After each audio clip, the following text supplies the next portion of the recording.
Hello, hello! Welcome back to Midnight Kitchen. The first time I had a Nashville hot chicken, my mind was blown. It is that spice on the outside, inside, but that sweetness to relieve the pain. After trying hot chicken sandwiches whenever I see them, I'm now determined to make my own. We begin by weighing out 3 different sets of spices. 1 for the exterior batter and crumb, 2nd for the marinating process, and lastly for the hot oil that you're going to dunk your fried chicken into. Buttermilk is classic for Southern fried chicken. It is that acidity within buttermilk that helps tenderize the chicken and impart so much flavor. Use a hot sauce that you like. There's no need to follow just the Tabasco shown here.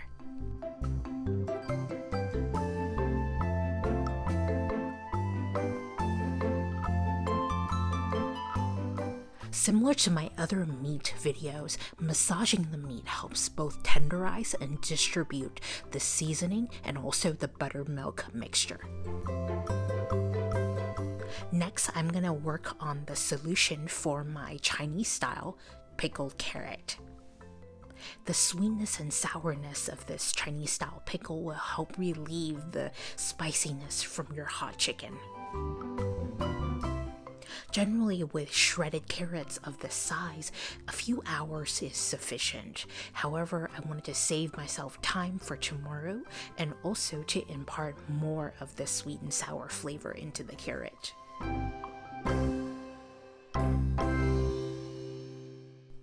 This carrot is good for a couple of days if you keep it in the refrigerator. Rather than having the mayo and acid like a vinegar, I'm going to be using the pickling juice from my carrot along with some aged white balsamic. I love coleslaw because it's so versatile. Add your favorite ingredients from mayonnaise, mustard, balsamic. It's all up to you.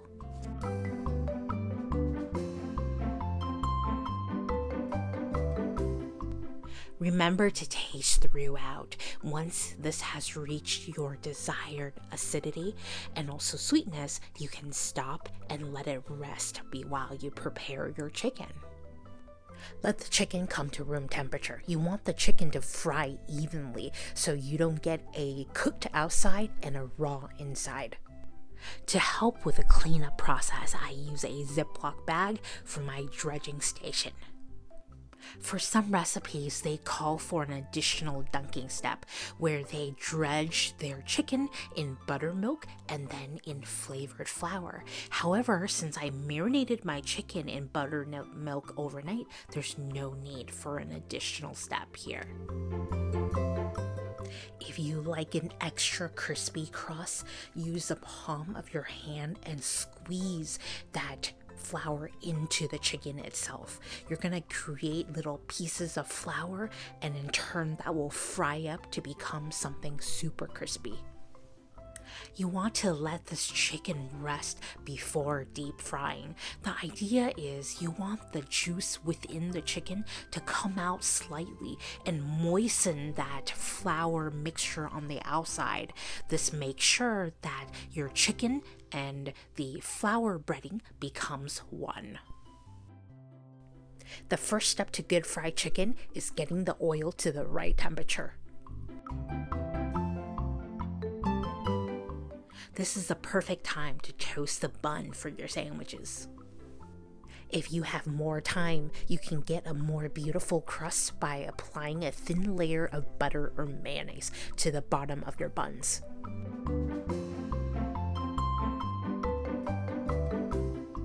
When deep frying chicken or anything in general, make sure that the oil is hot enough. If it's not hot enough, what happens is the chicken will absorb a lot of the surrounding oil. I did an initial test with a pair of chopsticks. If you see bubbles forming around your chopsticks, that means it's ready for deep frying. And you can see the dramatic action that's happening right now. This suggests that the oil is to the perfect temperature. Once you drop the chicken, lower the temperature to medium. You don't want to burn the crust before your chicken is cooked.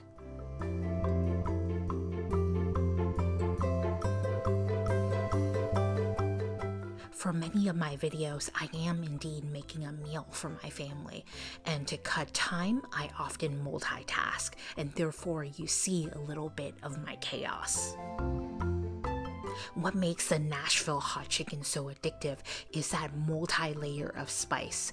The breading itself is spicy, chicken is moist and very flavorful spicy. And on top of that, it is drizzled and dunked in a warm layer of hot, spicy oil. We've made plans to try them again, but due to the recent storm, our flight was canceled. Don't worry guys, I'll try them again soon.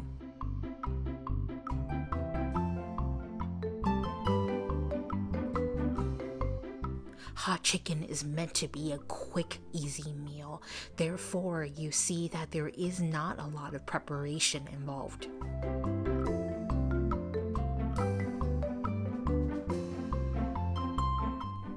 Start watching the color very carefully. You don't want to brown the exterior of the chicken with a raw inside. Take out your chicken and place it on a rack for cooling.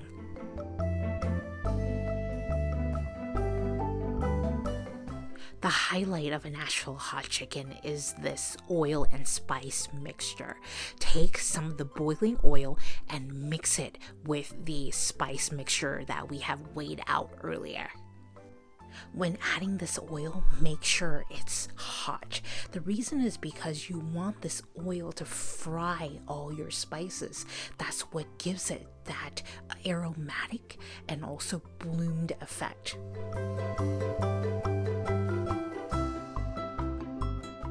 Here I'm using a generous dollop of Kewpie or Japanese mayo. Feel free to add some spices into the mayo for a spicy mixture. For me, I feel that the chicken is already hot and flavorful enough. I want something more tangy and neutral to neutralize this spicy flavor.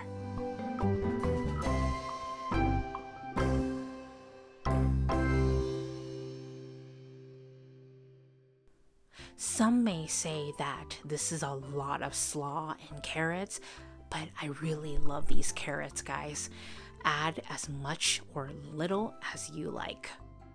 I topped it with a squirt of hot honey and also a small drizzle of that spice mixture. If you like this one, please like, comment, subscribe. See you next week.